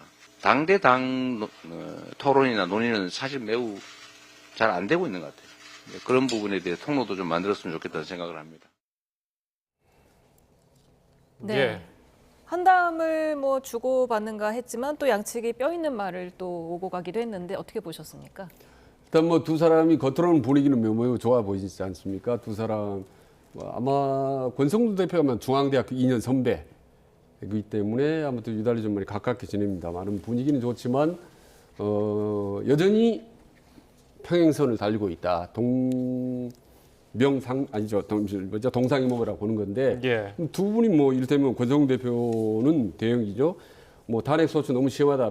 그걸 처리하라라고 하고 이재명 대표는 국정안정협의회에 같이 참여라 이런 이제 하는데 저 대화의 핵심은 이제 개헌론입니다. 말하자면 권성동 권한대행이 개헌해야 된다, 개헌하자 할 필요성이 있다라는 것이 오늘 사실 두 사람의 대화의 핵심인데 저게 바로 이제 친윤파가 오래전부터 주장해왔던 이른바 질서 있는 퇴진론, 말하자면 임기 단축론입니다.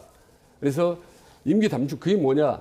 4년 중임제로 바꾸어야 된다라는 주장이거든요. 이건 또 무슨 말이냐? 한풀 더 꺾어보면 윤석열 대통령이 임기 5년이지 않습니까? 5년인데 4년만 하고 물러날 테니 4년 중임제로 바꿔서 1년짜리 이건 우리가 포기하겠다. 그래서 2027년 지방선거 즈음에 대선과 지방선거를 같이 치르자. 이게 이제 사실을 친윤계의 핵심적인 속마음인 거죠. 예. 그래서 오늘 그 개헌에 화두를 던졌다고 봅니다, 저는. 예, 그 의도 어떻게 보셨습니까? 권성동 원내대표는 개헌 플러스 탄핵 소추안 발의한 거 회수해라. 그러니까 이제 패키지로 던진 거예요. 그러니까 둘 중에 하나 받으라는 거죠. 근데 이제 여기에 대해서 확답을 안 하고 이재명 대표는 국정안정협의체 가동하자 이렇게 했어요. 그러니까 참 정말 보면은 이게 정말 그 고수들끼리 대화인데 지금 권성동 원내대표 맞아요. 87년 체제가 지금 사실 종식이 된 건 마찬가지예요. 그러니까 여야가 진영 대결로만 가서 누가 대통령이 되든 전임 정부 부정하고 적폐청산하고 또 이 무한 반복을 해야 되겠느냐. 근데 아주 시기는 좋은데 그리고 또 우원식 국회의원장도 개헌 또 소신파예요. 그런데 과연 이걸 지금 이재명 대표가 받을 수 있느냐.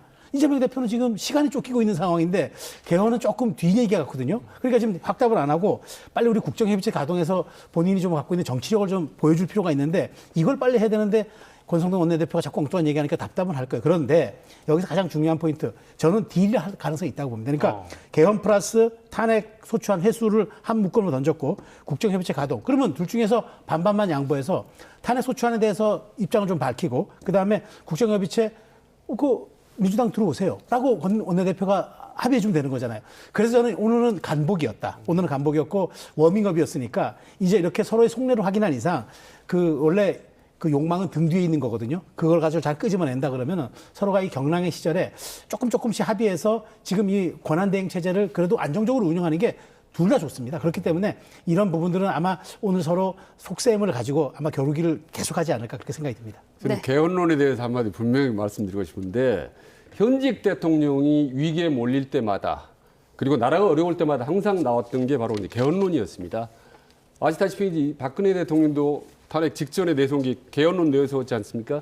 그래서 어렵고 혼란스러울 때 나온 개헌론은 정치적 의도가 있기 때문에 이거는 바람직하지 못하고 그리고 개헌론이 한번 불붙는 순간 각 이해정파들이 복잡하게 얽히기 때문에 쉽지 않습니다. 그래서 개헌이 가능한 유일한 방법은 제가 말씀드리는 현직 대통령이 임기 초에 힘이 있을 때 본인의 권력을 몽땅 내려놓고 할 때 개헌이 진정성 있는 거 가능한 거지 이후 이런 혼란한 식의 개헌론은 더 국민과 정파만 복잡하기 때문에 바람직하지 않다라고 보는 거고 좋은 건 아까 지금 말씀하신 현안들이 많기 때문에 패키지로 다 놓고 또 이재명 대표하고 또 권성동 대표가 서로 뭐 사이도 좋다고 하니까 여러 가지 복잡한 사안들을 테이블에 놓고 패키지로 이걸 오케이, 이건 노 하고 이렇게 빅딜을 하는 것이 그나마 이 정부 돌파구를 찾을 수 있는 방법이라고 생각합니다. 네, 오늘 말씀은 여기까지 듣겠습니다. 지금까지 최수영 시사평론가 최진 대통령 리더십 연구원장과 말씀 나눠봤습니다. 감사합니다. 네, 고맙습니다.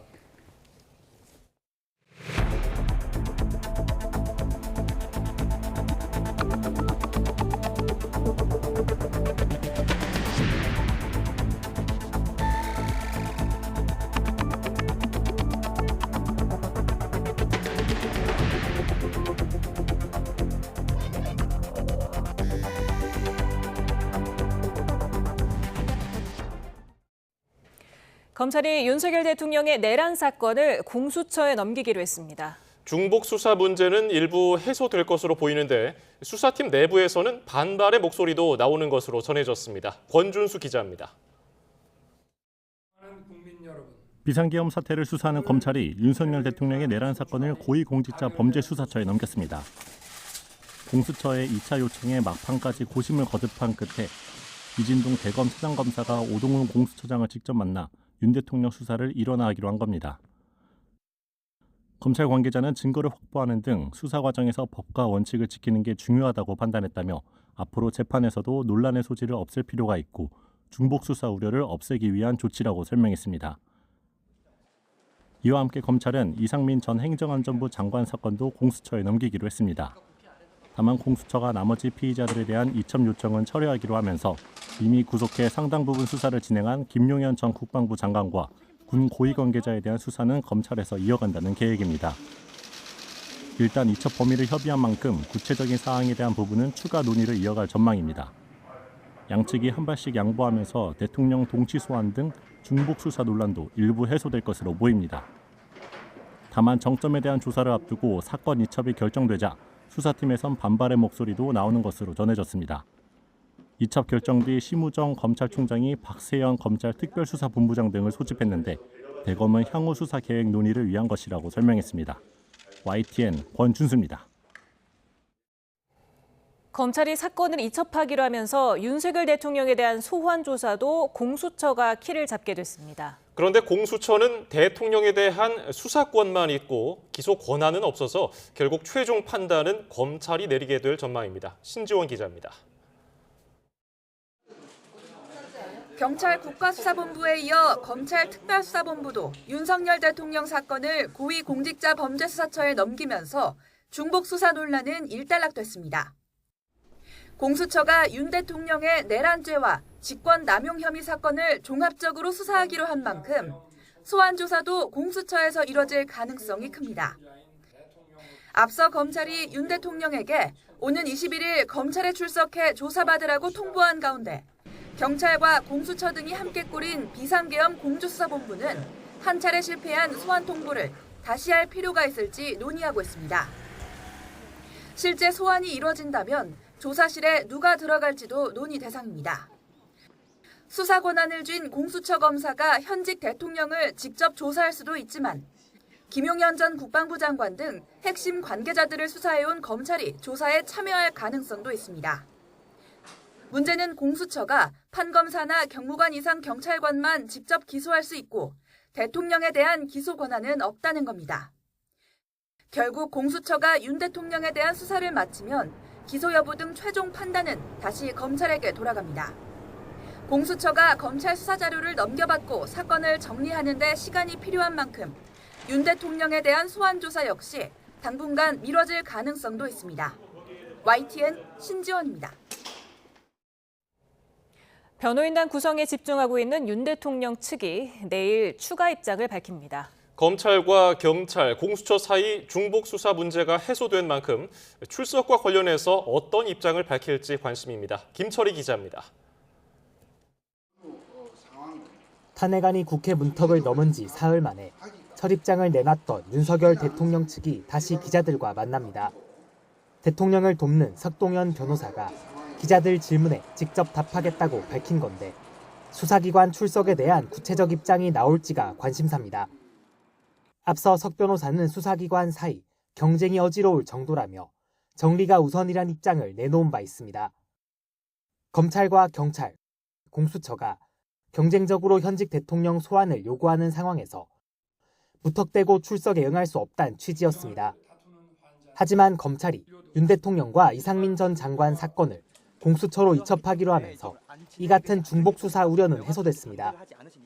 당장 오는 토요일 검찰 소환에 응하진 않더라도 어떤 방식으로든 출석 관련 입장을 정리할 필요성이 커진 겁니다. 또 이미 검찰과 공조본의 출석 요구에 한 차례씩 불응해 수사기관에 체포영장 집행 명분이 쌓인 것도 대통령으로서는 부담입니다. 추가 입장 발표를 통해 구체적인 변호인단 윤곽과 소환 조사 일정에 대한 입장이 나올지 관심이 쏠리는 이유입니다. YTN 김철입니다. 조지호 경찰청장 보안폰의 서버를 확보하기 위해서 어제 대통령실 압수수색에 나섰던 비상계엄 공조수사본부가 대통령 경호처의 거부 입장을 전달받았습니다. 공조본은 경호처로부터 대통령실 압수수색에 대한 불승낙 사유서를 오늘 오후 받았다고 밝혔습니다. 공조본은 경호처가 군사상 기밀, 공무상 등의 이유로 압수수색 영장에 협조할 수 없다며 거부 의사를 밝혔다고 설명했습니다. 계엄 포고령 초안을 작성하는 등 비상계엄 사태 배후 기획자로 의심받는 노상원 전 정보사령관이 구속 갈림길에 섰습니다. 노 전 사령관은 민간인 신분인데도 햄버거 가게에서 현직 정보사령관 등에게 비상계엄 시 선관위 서버를 접수하라는 지시를 한 정황이 드러나기도 했는데 구속 여부는 오늘 밤이나 내일 새벽에 결정될 것으로 보입니다. 정현우 기자입니다. 이번 비상계엄 사태에 배후 역할을 한 의혹을 받는 노상원 전 정보사령관에 대한 구속영장 실질심사가 열렸습니다. 하지만 노 전 사령관은 판사 앞에서 혐의에 대해 소명할 기회인 영장 실질심사를 포기하겠다는 의사를 밝히고 법원에 나오지 않았습니다. 노 전 사령관은 김용현 전 국방부 장관의 최측근이면서 계엄 포고령 초안까지 작성한 의혹으로 이른바 비선으로 지목되고 있습니다. 특별수사단은 노 전 사령관이 계엄 이틀 전인 지난 1일 경기도 안산의 햄버거 집에서 문상호 정보사령관과 정보사대령 2명과 만나 비상계엄을 사전 모의한 것으로 보고 있습니다. 노 전 사령관은 민간인 신분인데도 당시 회동에서 선관위 서버 접수와 북파공작원 HID 투입 등을 미리 지시한 것으로 전해졌습니다. 노 전 사령관은 계엄 선포 후 일주일 정도 지난 뒤 기존에 쓰던 휴대전화를 교체한 것으로 드러나기도 했습니다. 노 전 사령관과 햄버거집에서 회동한 것으로 알려진 문상호 정보사령관은 계엄 공모 혐의로 다시 체포됐습니다. 경찰에 긴급 체포됐다가 검찰의 체포 불승인으로 석방됐지만 사건을 넘겨받은 공수처가 경찰과 함께 문 사령관을 체포했습니다. 경찰은 문 사령관 조사를 위해 공조수사에 나선 뒤 처음으로 공수처의 수사관들을 파견했다고 밝혔습니다. 경찰과 공수처가 함께하는 공조수사단은 윤 대통령과 조지호 경찰청장의 통화 내역 확인을 위해 대통령 경호처의 조 청장의 보안폰 서버 압수수색 협조를 요청했지만 결국 협조할 수 없다는 입장을 전달받았다고 밝혔습니다. YTN 정현우입니다. 민주당은 윤 대통령이 수사기관 출석 요구를 사실상 거부하는 건 후안무치한 일이라고 비판했습니다. 반면 국민의힘은 이재명 대표가 조기 대선을 염두에 두고 자신의 재판을 지연시키고 있다는 의혹을 제기했는데요. 양측 모두 서로를 향해 지연 작전, 또 침대 축구를 한다며 날을 세우고 있습니다. 박기환 기자가 보도합니다. 지난 15일 검찰 소환조사 요구에 응하지 않은 데 이어 공조수사본부의 출석 요구서를 받지도 않은 윤석열 대통령. 여기에 헌법재판소 탄핵 심판 서류도 수령하지 않아 관련 절차가 지연되자 민주당은 법적 책임을 지겠다던 윤 대통령 담화를 거론하며 직격했습니다. 법적 정치적 책임을 회피하지 않겠다던 윤석열의 말은 경고성으로 비상계엄을 선포했다는 말처럼 새빨간 거짓말입니다. 정말 후안무치합니다. 계속 조사를 거부한다면 윤 대통령을 긴급 체포해야 한다는 주장도 나왔습니다. 여당 일각에서 시간이 필요하다는 윤 대통령 측 논리를 옹호한 데에는 여권 내부에서도 자성의 목소리가 터져나왔습니다. 어떻게 하면 그 싸움을 우리가 도와줄까? 이러고 있잖아요. 이래가지고 다음 대선을 어떻게 치르고 앞으로 국민들한테 표를 어떻게 달라고 그럽니까? 반대로 국민의힘은 이재명 대표야말로 고의로 자신의 재판을 지연시키고 있다며 내로남불, 이중적 잣대라고 역공을 폈습니다. 1심 유죄를 선고받은 공직선거법 사건 항소심에서 변호인 선임을 미루고 재판부 서류 통지에 응하지 않은 건 결국 사법부에 정치적 압박을 가하는 거라는 지적입니다. 이재명 대표가 자꾸 수령을 거부하는 이유는 그렇게 재판 개시 일자를 늦추어서 3개월로 원래 이렇게 정해져 있는 항소심 또 3심의 시기를 늦추겠다라는 것으로 보이는데. 여당은 선거법 사건의 신속 재판을 촉구하는 탄원서를 추가 제출하고 관련법 개정도 추진하며 압박 수위를 높였습니다. 이 대표 측은 쪼개기 기소로 시간이 걸릴 뿐 절차대로 진행하고 있다는 입장입니다. 다 국회에서 농성하고 있었습니다. 탄핵될 때까지 또 제2차 계엄의 문제도 있었기 때문에 농성하고 있었어요.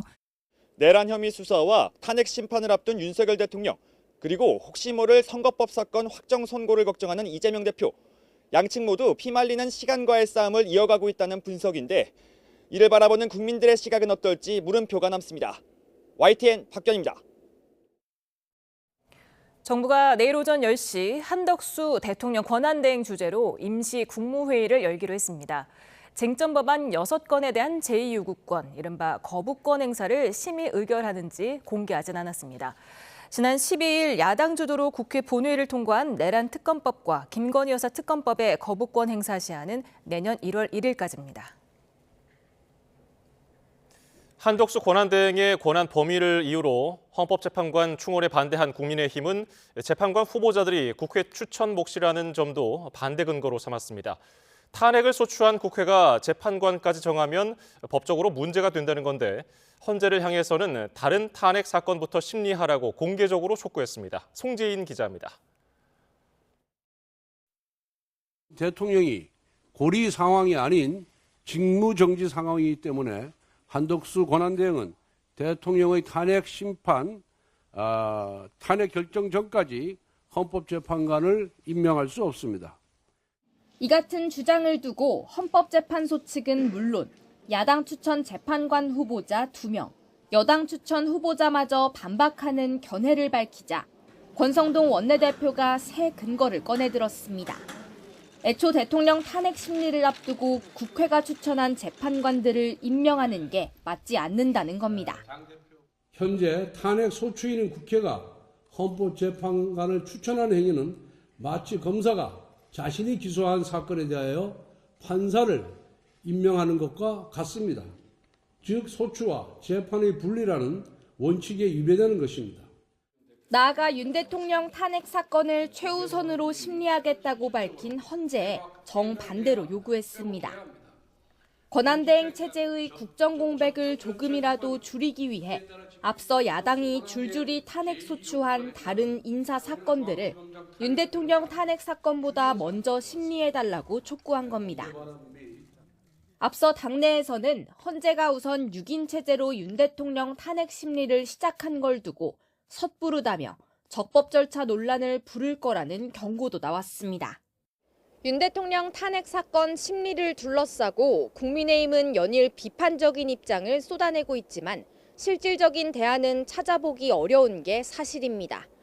결국 탄핵 심판을 늦춰보려는 의도가 아니냐는 비판이 나오는 이유인데 국민의힘 역시 이 같은 외부 시선을 모르지는 않는 분위기입니다.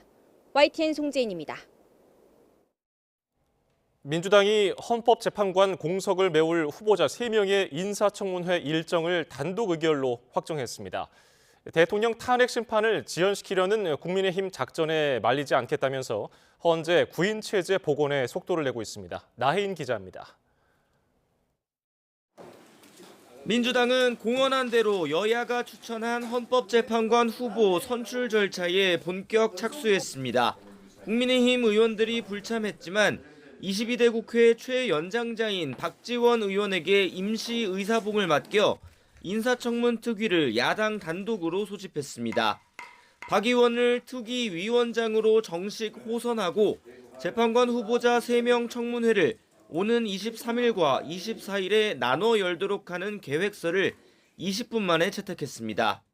헌법재판관에 조속한 인사청문회와 구성은 이 시대적 요구이고 국민적 요구입니다. 민주당은 3권 분립에 따라 국회가 선출하는 재판관 3명의 임명은 대통령도 권한 대행도 거부할 수 없다고 강조했습니다. 스스로 재판관 후보를 추천해놓고 뒤늦게 임명 불가론을 꺼낸 여당의 본색은 대통령 탄핵 심리를 방해하려는 방탄 의도라고 비판했습니다. 그게 아니면 박근혜 전 대통령 탄핵된 대법원장이 지명한 재판관 임명이 가능하다고 했던 권성동 원내대표의 태도 변화가 설명되지 않는다는 겁니다. 박근혜 탄핵소추위원 권성동과 국민의힘 원내대표 권성동은 다른 사람입니까? 민주당은 국민의힘의 침대 축구에 끌려갈 생각이 전혀 없습니다. 헌재는 물론 국회 입법조사처 같은 공신력 있는 기관도 한덕수 권한대행의 재판관 임명이 가능하다고 입을 모았다며 여당의 억지 논리에 장단을 맞춰주는 곳도 없다고 지적했습니다. 우원식 국회의장도 국정 안정이 시급한데 불필요한 논란을 벌이느냐며 한 대행은 국회가 선출하는 즉시 헌법재판관을 임명해야 한다고 힘을 실었습니다. 야당은 인사청문 절차를 마친 뒤 빠르면 오는 27일 본회의에서 헌법재판관 임명 동의안을 처리한다는 계획입니다. 구인 체제를 복원해야 탄핵 심판 과정에서 불필요한 시비를 줄일 수 있다는 계산입니다. YTN 나인입니다. 국회 인사청문회를 앞둔 헌법재판관 후보자 3명은 대통령 권한대행이 국회가 선출한 헌법재판관을 임명하는 게 헌법 취지에 부합한다는 견해를 밝혔습니다. 국민의힘이 추천한 조한창 후보자와 민주당이 추천한 마은혁 후보자는 국회에 보낸 답변서에서 국회가 적법한 절차를 거쳐 특정 인사를 재판관으로 선출했다면 대통령이나 권한대행은 임명하는 게 헌법 조항의 취지에 부합한다고 말했습니다. 정계선 후보자는 국회목 헌법재판관의 실질적인 임명 권한은 국회에 있다고 설명했습니다. 한동훈 전 대표 사퇴 이후 대표직 공석이 사흘째 이어지는 국민의힘이 비상대책위원장 인선 문제를 두고 고심을 이어가고 있습니다. 권성동 원내대표는 비상의원총회 뒤에 기자들을 만나 초선과 재선, 3선 등 선수별로 의견을 수렴해서 비대위원장 추천을 받기로 했다고 밝혔습니다. 지난 계엄 사태 때 당시 국민의힘 한동훈 대표 사살 계획이 있었다는 김어준 씨의 주장을 두고 더불어민주당은 상당한 허구가 가미됐다고 평가했습니다. 민주당은 국방위 관계자가 작성한 내부 보고서에서 김 씨의 암살조 주장은 군사정보기관에 제한적 지식을 가진 사람이 정보 공개가 제한되는 기관 특성을 악용한 거라며 이같이 지적했습니다.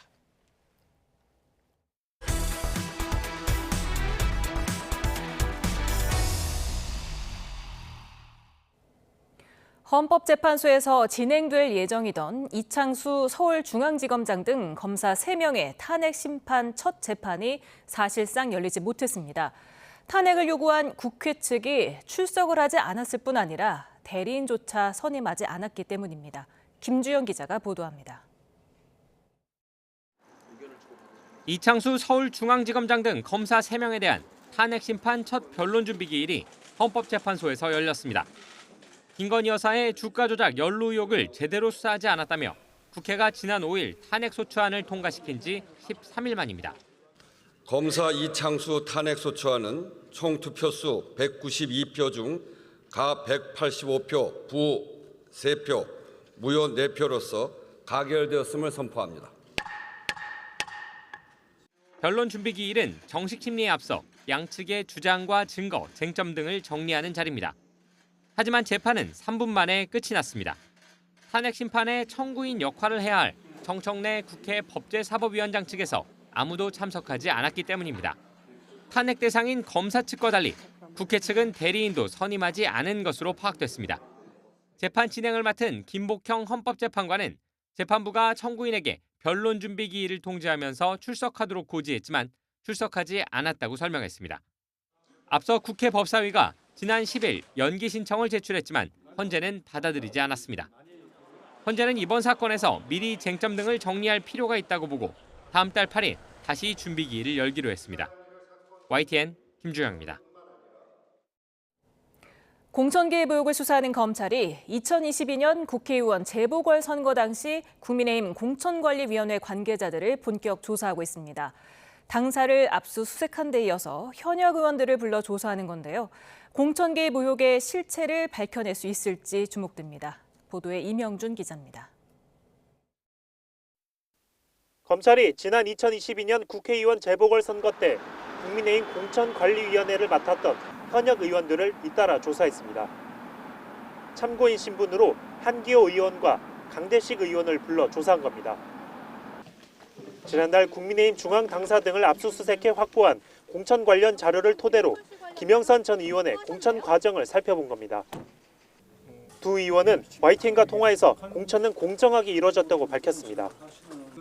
현직 의원에 대한 조사가 시작되면서 당시 공천관리위원장이었던 윤상현 의원과 당대표였던 이준석 의원의 조사도 임박했다는 관측이 나옵니다. 이와 관련해 명시 변호인은 윤석열 대통령이 김 전 의원 공천을 다시 확인하고 지시하겠다는 취지의 대화가 있다며 지시의 대상은 윤 의원이라고 주장하기도 했습니다. 공천 관련된 것이라고 딱히 한정해서 말씀을 드릴 수는 없지만 그것도 포함해서 많이 나오지 않겠나 이제 이런 생각입니다. 검찰은 명 씨의 휴대전화 세대에 대한 복원 작업을 마쳤습니다. 검찰은 2022년 공천 과정의 핵심 관계자들 조사와 함께 황금폰을 열어 증거 자료를 정리하고 있습니다. 공천 개입 의혹으로 시작해 각종 의혹으로 번진 이번 사건의 수사 결과가 나오는 시기도 그리 멀지 않았다는 전망입니다. YTN 이명준입니다. 검찰이 건진 법사 전모 씨에 대해서 불법 정치자금 수수 혐의로 구속영장을 청구했습니다. 휴대전화도 압수해서 분석을 하고 있는데 전 씨가 대통령 부부와의 친분을 과시했던 것으로 알려진 만큼 파장이 커질 수 있다는 전망도 나옵니다. 이미혜진 기자입니다. 검찰이 정치자금법 위반 혐의로 체포된 건진 법사 전모 씨에 대해 구속영장을 청구했습니다. 전 씨는 지난 2018년 지방선거 당시 경북 영천시장 자유한국당 당내 경선에 출마한 예비후보에게 선거를 도와주겠다며 1억 원대 금품을 받은 혐의로 체포됐습니다. 당시 경선에서는 예비후보 3명이 맞붙어 이 가운데 1명이 본선에 나섰지만 낙선했습니다. 전 씨는 공천을 받게 도와주겠다며 기도비 명목으로 돈을 받았지만 후보가 낙선하면서 받은 돈을 일부 돌려줬다고 진술한 것으로 전해졌습니다. 검찰은 이 후보와 전 씨의 청탁을 받고 경선에 개입한 것으로 의심받는 당 관계자도 참고인 신분으로 조사했습니다. 앞서 검찰은 별도의 가상자산 사기 사건을 수사하다가 전 씨와 관련된 수상한 자금 흐름을 포착해 수사에 착수했습니다. 특히 전 씨의 자택과 법당 등을 압수수색해 휴대전화 여러 대를 확보해 분석에 나섰습니다. 전 씨는 과거 윤석열 대통령 대선 캠프에서 고문 역할을 하고 대통령 부부와의 친분을 과시해 이권에 개입했다는 의혹이 불거진 인물입니다. 그런 만큼 전 씨의 휴대전화에서 공천 개입 정황은 물론 대통령 부부와의 통화 내용 등이 확인된다면 명태균 씨의 이른바 황금폰에 이어 또 다른 파장을 일으킬 수 있다는 관측도 나옵니다. YTN 이미진입니다. 자신의 보좌관을 강제추행한 혐의로 재판에 넘겨진 박완주 전 의원이 1심에서 실형을 선고받았습니다.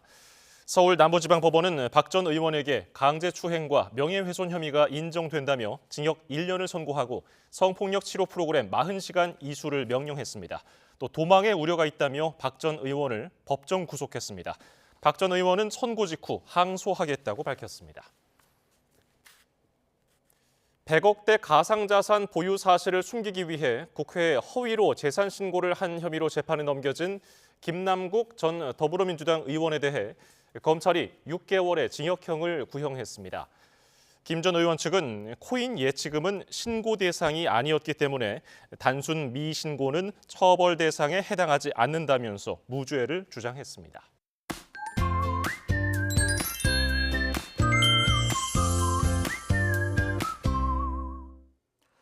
요즘처럼 날씨가 추워지면 술 한잔하며 추위를 이겨내는 분들도 있을 텐데요. 이 술을 마시면 혈관이 확장되면서 혈액이 피부 쪽으로 쏠리기 때문에 일시적으로 체온이 상승하는 건 맞습니다. 하지만 혈관이 확장되면 열 배출도 늘기 때문에 결국 체온이 떨어지게 됩니다. 또 음주로 인해서 인지 기능이 저하되거나 중추신경계가 둔화되면서 몸이 따뜻해지지 않았는데도 추위를 잘 느끼지 못할 수 있습니다. 네, 이에 따라서 저체온증이나 동상 등 한랭 질환에 노출될 가능성이 높은 만큼 술로 추위를 달래는 것은 자제하시는 것이 좋겠고요. 그보다 생강차나 대추차를 마시는 것이 좋겠습니다. 내일 출근길에도 한파가 기승을 부립니다. 서울 아침 기온이 영하 5도, 철원 영하 12도, 전주와 대구 영하 5도 등 충청 이남 지역에서는 이번 겨울 들어서 가장 추운 날씨를 보이는 곳도 있겠습니다. 다행히 낮에는 서울 기온이 5도, 전주 6도, 대구 8도까지 오르는 등 예년과 비슷하거나 조금 높은 수준을 보이며 추위가 주춤하겠습니다. 밤사이 동해안과 제주도에는 눈비가 이어지겠습니다. 최고 10에서 15cm의 많은 눈이 더 내리겠는데요. 이 무거운 눈이 내려서 쌓이는 만큼 시설물 피해 없도록 유의해 주셔야겠습니다. 밤사이 눈비가 모두 잦아들면서 내일은 대체로 맑은 하늘이 드러나겠습니다. 다만 서해안과 제주도에는 계속해서 바람이 강하게 불겠고 동해안은 무척 건조한 날씨가 이어지겠습니다. 다가오는 주말까지 심한 추위는 없겠습니다. 다만 금요일 제주도와 서해안을 시작으로 주말에는 서울 등 전국 곳곳으로 눈비가 확대하겠고요. 이후 다시 강력한 한파가 기승을 부릴 전망입니다. 지금까지 날씨 캔버스의 고은재, 김수현이었습니다. 오늘 저희가 준비한 뉴스 플러스는 여기까지입니다. 잠시 뒤 뉴스퀘어 저녁 8시 뉴스가 방송됩니다. 고맙습니다.